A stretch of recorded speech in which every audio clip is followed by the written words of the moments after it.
Well, welcome to episode 8 of The Providers this week. I am sitting out in the sunshine with my swimsuit on at my buddy Matt's place here in Southern Ohio. We are in the quote unquote mobile studio hanging in the backyard, but it is actually 85 degrees out, which is not ideal for any kind of hunting. But this week, we're going to tell you how we try to get it done. We're going to tell you about some changes that we've made to some property here recently to get us ready for the season, or the rest of the season, I should say.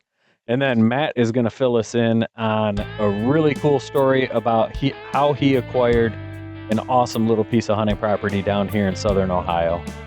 This is going to be a fun episode, you guys. Yeah, it's gonna be exciting and a lot of good stuff. Nothing cures a troubled mind like leaving boot prints in the mud. As that crisp morning air stands up your neck of hair and your adrenaline starts to flood. When you're a provider, you understand the things the woods can do. How you can lose yourself in the things that you love, but you can find yourself in them too. Yeah, with a hard working, hard hunting, freeze a fair land providers. Yeah, with a hard working, hard hunting, freeze a fair land providers. Well, we are definitely out of the studio today. It's pretty cool. We are sitting down here in Central Ohio. I came down this weekend for a doe hunt, but we'll dive into the details of that in a minute. But I've got one of my best friends, Matt Godown, here with me today. We're hanging in his backyard. What's going on, Matt? Not much. Just like I said, hanging out in the backyard. Don't get no better than this, and sitting in somewhat of the outdoors. Not what we were in this morning, but pretty close. I almost feel like I should have sunscreen on or something with the way the weather's Yeah. been, but A little warm.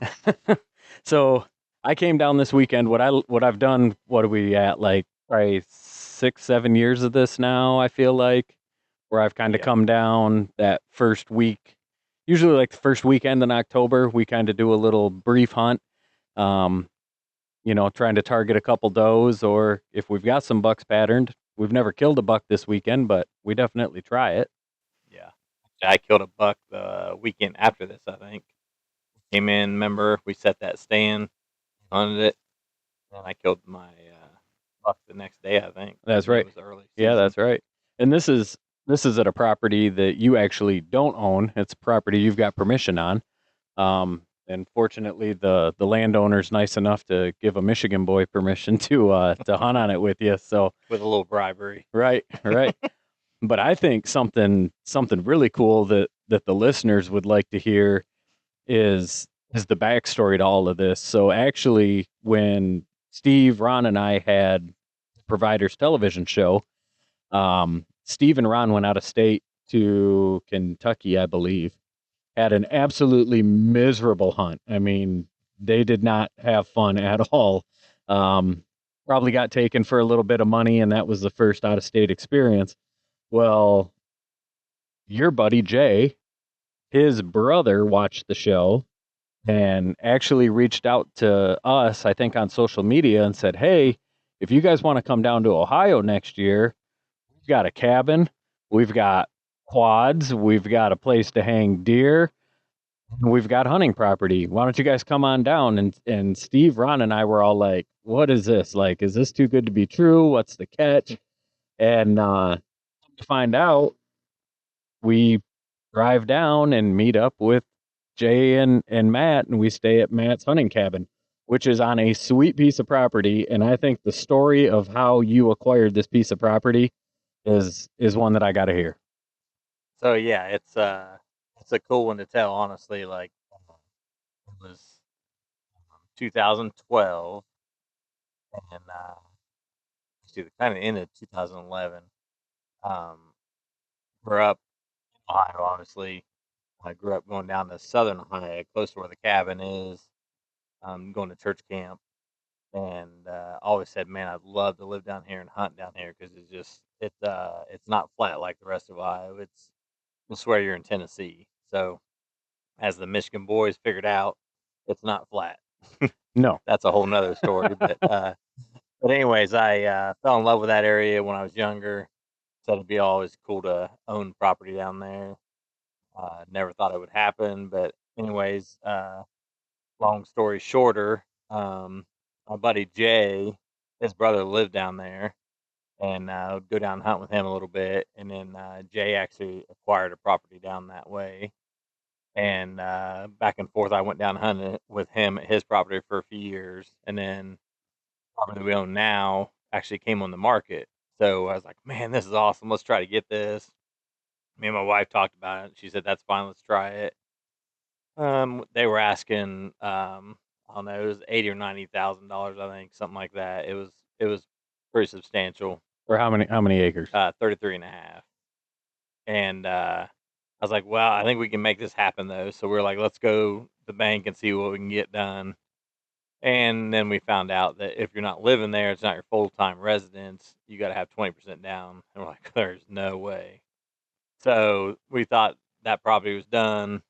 Jay's brother Brad did some realty at that time, and he said, "Hey, I have another property that you might want to look at. It's only like 15 acres, nothing, no cabin, no house on it, no anything, but they're willing to sell it pretty cheap." I'm like, "Okay, let's go look at that." So we went and looked at that. It's going through a state thing, and I'm like, "Sweet, we're in. We'll do this." So it literally went on few months, like, "What's going on?" "Oh, it's fine. It's gonna sell. It's gonna sell. You're fine." It went on. We were almost a year into it, and I'm like, "What is going on? Like, we just wanna buy this property." And they're like, "Well, we promise something's gonna happen." Well, at that time, Jay said, "Hey, listen, the guy that bought that property logged it, and now he's throwing it back up on the market for sale. And, like, maybe we can afford it now." And, we kinda checked into it, and, was like, "Man, I don't know, still we can come up with 20% down." He dropped the price like 78,000 or something like that. And but then literally within a few months of that, my grandmother was not doing well at all and went to the hospital to visit her, and she's just like, "Hey, I just wanted to let you guys know that I lost my father when I was real young. I was 19." But she said, "I just want to let you guys know that he had set up years ago that anything happened to him because he had multiple heart issues through the years. So I think he just knew he probably wouldn't a long, long time." So, anyways, she's like, "I just want to let your brother know that like anything happens to me, that part of the inheritance is going to you guys. That's what your dad wanted." And we're like, "Well, that's cool, ground, but we want you like we'll talk about this later." She didn't last much longer. Passed away, and so we are like, "Man, it's terrible losing my grandma." Then this property came back up on the market, and thank goodness, like, not that I would ever want to lose my grandmother, but we had the 20% down. So we call them like, "Listen, we got 20% down." And the realtor's like, "I'm so sorry. Like, they just put a contract on it." I'm like, "No." So this couple put a contract on it. They'd already moved like some equipment in there, already started like painting some stuff on the cabin that I have. So I'm like, here it goes again. Here, thought we had it, and it's gone again. So, um, it was about a few weeks later. I told that realtor at that time though. I said, "Listen, anything happens, you please let me know. Like, let me know." So it was not literally like I said. A couple weeks later, I get a call on a Wednesday night, and he's like, "You're not gonna believe this. That property is back on the market. They didn't show up at the closing, and the owner's coming in here in a little bit." He's like, "You want to put an offer on?" I'm like, yeah." And I said, crazy thing is, we'd been praying about this. I'm like, "Lord, why is this taking so long?" I mean, this is a year and a half later now at this point from the first time we set feet on the property, and just kept praying and kept hearing like 55,000, 55,000. I'm like, "What is? There's no way. There's no way." But anyways, I said, "Well, we'll give 55,000 for it," and he's like, he's not. He's asking like 78 or whatever. I'm like, that's what I can do." So I got home, told my wife, like, "Hey, I just put an offer on that." I said, "There's no way we're gonna get it. This is what I offered." So I get in the shower, literally get out of the shower, my phone's ringing. And I'm like, "Hello," and is the realtor, and he's like, "You're not gonna believe this. He just accepted your offer. You guys are landowners. I'm like, what? So like, so I called Jay and I'm pacing back and forth in the house. I just couldn't believe it. So anyways, we closed on that. Just a dream come true with the property. It's 33.5 acres. It's got a little cabin on it. And we were just ecstatic. Jay was ecstatic. It's a new hunting property we could hunt. Along with that, we had like Jay and I had been doing a lot of kids outdoor stuff. So we were able to bring kids there to hunt. I mean, actually come there and stay. And so yeah, it was a totally God thing how we got this property. And then next phase is the part of with the Michigan guys come in. So Greg can fill you in on that first initial part of that. But that is cool though, because still every year you bring at least one kid in when you guys do your giveaway hunt at your event through your church, and you've been successful almost every kid that's been in there, haven't you? Yeah, we've got had a lot of chance. success rates for sure. Yeah, which is awesome. Yeah. And so the first year we came down was 2014. So you had the property for 2 years at that point? Yeah, because we closed in end of 12 right there at 13. So yeah. And it was a cool chunk of property because it's got, I feel like it hunts bigger than 30 some acres. Like 30 some acres doesn't seem big, but it's got a couple of good sized ridges. It's got a ravine through the middle of it. There's a creek on the backside. You've now got a pond there, tucked back in the woods. Like there's a lot of opportunity to hunt. But when we first came down in 2014, it was a good property, but it had been logged. I mean, they took a lot of lumber out of that place. Yes. And it's been fun over the course of our friendship. Steve's come down, Ron's come down, I've come down numerous summers. We've done projects and the undergrowth. Steve's bringing his kids down. Right. Yeah. You're getting ready to bring your girl down. My daughter's coming down for the first time to be in the cabin, but we've all kind of put our heads together as to how to make this property better. And now that the undergrowth is starting to come in and some of those trees that were saplings when you first bought it are 11, 12 years old, it's becoming like a sanctuary down there. And it's just such a cool spot to hunt. Like old, I don't even know what year the cabin was built, but it's very rustic. 1903. Super rustic. We got to stoke the fire in the living room, like little living room, one little bedroom, a kitchen, and then you put that Murphy bed in the kitchen. So Matt actually sleeps in the kitchen, put in a shower, washer and dryer. Like it's perfect. And we just kind of converted the back porch into a bathroom now. It's an old back porch, and now it's the laundry / bathroom. So it worked out great. Yeah. And it was awesome because the first year we came down, we knew nothing about you guys. Like our connection was through Jay's brother. Yeah. Really. It was through phone conversations. Yeah, we never talked. You, Jay, and us never even talked. No. Yeah. No, Jay's brother was like, come on down, and when you get there, go to my brother Jay's house, which is next door to the property. He'll get you down into the cabin. And Steve and I left and came in at like 1 o'clock in the morning. And this cabin is in a very, very rural southern Ohio area. I mean, the road to get to it's basically a 1-lane road. If a car's coming both ways, somebody's got to give a little bit to let them by. And 1 o'clock in the morning, Steve and I are driving through all these hills and curves and twists and turns. And our wives are like, you guys are insane for doing this. And it's turned into a 11-year friendship now. And here we are sitting on your back porch. Yeah. Hanging out, you know, and it's so cool. And just now you guys come in a few times a year instead of just one time a year. And I go up there too. So it's turned into a really cool relationships. And well, and you've been up rabbit hunting, you've been up ice fishing, you've been up duck hunting, goose hunting, turkey hunting. Oh, it's such a cool thing to unexpectedly kind of fall into a friendship like that. But being able to do that with Jay and Matt's just been an awesome experience. So, and that's another thing we look back, if we wouldn't have the cabin, none of this would have came about, because we wouldn't have had anywhere for them to come. Right. And so it's the The old cabin's got a cool story behind it. For And sure. that's that. Like when you told us that story, so you know, you're definitely a Christian man who attends church very regularly, helps teach youth groups. I mean, when it comes to religion, Matt is our buddy that we call our religious friend, you know.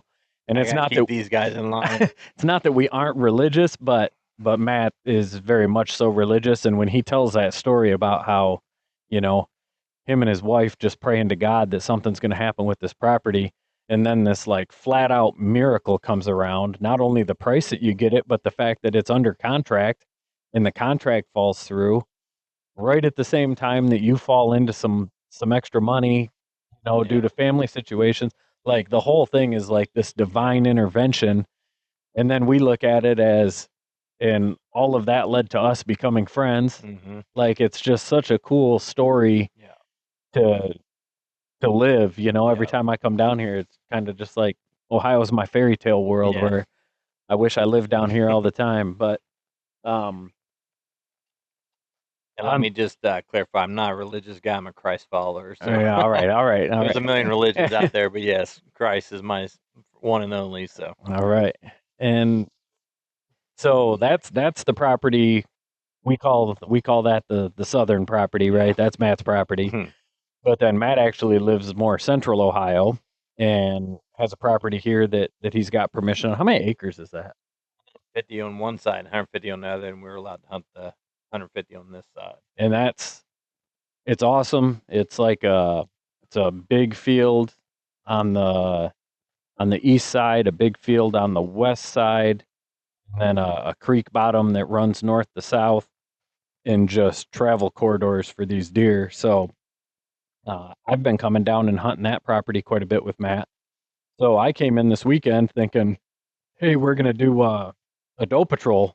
Yeah. You know, you got your guy from Honduras. He's from church, right? Is he from church? No, just a friend of the family. Okay. Yep. So he loves venison. His family Yeah. can use it. So we were coming down saying, hey, we're gonna see if we can get him a deer. We're gonna see if we can get the guy that lives on the property the deer. And it's like 87 degrees yesterday and about the same today. Yeah, So real quick. so what we ended up doing is deciding we were gonna make some improvements while we were in there this weekend. What And we did. we did. So why don't you walk me through a couple things that we've done in the past So, 2 days? Yeah, it's exciting. Like I said, we was just going to do a doe hunt. Last year we got that guy a doe, and he was just ecstatic. So it's so cool for that. But yeah, it was planning on doing it, but we have like one set we already had, so we just enhanced the access to that. Where now literally it's, I mean, 50-yard walk into it, where it used to be probably 300-yard walk from the truck to get around and down and through the bedding, through Yeah. like there was no good way to get in and out of the no, stand. and then down a ravine, which could be sketchy if it was wet out. But now that one, like I said, literally slipped right in. That's the one Greg had a really good encounter with, the biggest buck we have on the property and have seen for quite a while. He had to have been close to 180 inches last year Yeah. and slid in on me. I actually snort wheezed him back down the ravine after he ran all the way up it. And he came down and stood behind a huge oak tree for 37 minutes. I know the exact time. And didn't take a step until after dark, to the point that I actually started to pack up. And I don't know if he walked away. It was pitch black by the time I got out of there. But I actually came and picked Greg up on another part of the farm just because he went out a whole total different direction yeah, from that deer. So that's a good deer. So we got that spot set up, which yes. all the spots that we did this weekend are now better simply because we've improved our access. So I've kind of been chipping away at some of this stuff for a couple of years trying to figure this property out, and I think now we've got 5 sets out there. Yep. And we legitimately think we're probably in the 5 best parts of the property 100% as far as travel goes. And then some of it was still, how do we get in and out of there without bumping deer in the morning? And I think we can officially say now that we have access points. Maybe we got to walk a little bit further, but if we can slip in off of one of those big fields on the north or south end and slide down into a stand down towards the creek bottom, and those deer don't hear us, man, our chances are going to just skyrocket here when we come back in the first week of November. But what was so you were hunting kind of a small field. There's a small field on the property the first day, and you had a spot that you wanted to relocate to. Tell me a little bit about that. So yeah, we have a small, we call it the orchard. It's in between the big field and a smaller field, which is a really nice spot. But that's another one you got to walk through a pretty good chunk of the property to get to. And why hunting that stand numerous times, I've seen and heard deer travel in another area close to the creek. So on the way out, I'm like, we got to get a set over here. So that's the second set we kind of set up. We just now we can literally access it. Like even this morning, we set it yesterday. This morning, I went to go in and walk into it, and I almost walked past our new access just because I wasn't. I was expecting to walk another 100 yards. It's just weird to be able to slip in so quickly. So, literally now we slip right into that. We're hunting a whole creek bottom that we can see multiple different paths, multiple different areas. And I mean, it's just a highway in there, like multiple paths come together in this area. So super excited about that because especially when the rut kicks in, we have heard and seen numerous deer chase and run in this area. So we're ecstatic about that set too. So And we went in and hit it hard too. Like yep. We hunted until about 10 o'clock yesterday, which was Saturday. We hunted until about 10 o'clock today. The lows were only getting down to like 55. Yeah. And by 10 o'clock, it was up over probably 80 degrees already. Yeah, just sweating. And so we bailed out, get changed at the truck, grab saws. I mean, we were using chainsaws. We were using everything. Went back in, hit these spots hard. Yep. I mean, we knew we weren't in there to be stealthy. Yeah. No. But just get it done. Get it done. Get out of there. I think sometimes when the deer hear chainsaws and that type of thing, they're less likely to spook than if you try to go in and be stealthy and bump them 100%. around. So we went in, hit these spots hard, and Matt may be back in on the cold front this Tuesday. Yeah. Down here. Our Tuesday this week drops tremendously. What, 20, almost 30 degrees Yeah. drop? So yeah. And a chance of rain, which nobody's had rain in forever. I mean, it's been dry. They're running corn down here already. Most of the beans are already gone. Like it's insane. Back home we're running a lot of beans in Michigan, but I haven't seen them running corn yet. And I think we're in the same boat where we're supposed to be getting a big temp drop too. Hopefully that's going to get some deer up on their feet there. So I think that's going to be around the 9th of October. So the cold front's probably going to happen before this episode drops. Yeah. But I think it's going to be the first chance for some people to get out and see if they can put some big deer on the ground. So, well, awesome. And then our third set we moved this weekend is another spot that's it's right off of a big ravine. And actually, Steve came in last year, and we was doing a little doe patrol, and he actually just. It's so funny. He came in. He's like, "Where am I going?" I'm like, "Right up here on this ridge, just right in here." And he's like, "Well, where's the stand?" I'm like, "There's no stand." He's like, kind of chuckle, like, really, there's no stand. He's like, okay. I think he thought I was a little crazy, but I'm like, just trust me. Anyways, he sat on this ridge right up next to a tree, and he saw I don't know how many different does that weekend. So let him tell the story about that sometime, though, that he did not successfully take a doe. But anyways, that's another episode for Steve to rebuttal. But anyways, we went in the same spot and actually put a set of sticks. How we can saddle hunt right over this ravine, and like Greg said, we went in. You should see it. We cleared a runway in there today, so you can multiple shot opportunities all the way around you. So it's really cool. So we're super stoked about that one. So like I said, we didn't get any deer on the ground this weekend, but my lands we are excited about just our sets now. So oh yeah, I think what we did this weekend is going to be a definite game changer. Yes. Come number one, anytime you go in from here on out. But when I come down in November, Steve, Ron, and I are coming down November 1st this year. So we're actually going to be maybe a little more into the seeking phase rather than into the rut.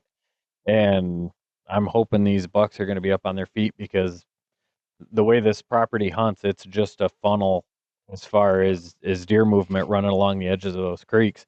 And the spot that we did today is just a shelf up off the creek bottom, and it's full of nasty underbrush. Like, the deer love to be down in there, and we know they bed there, but we're also coming in off of probably a 30-foot high ravine, right? Yeah.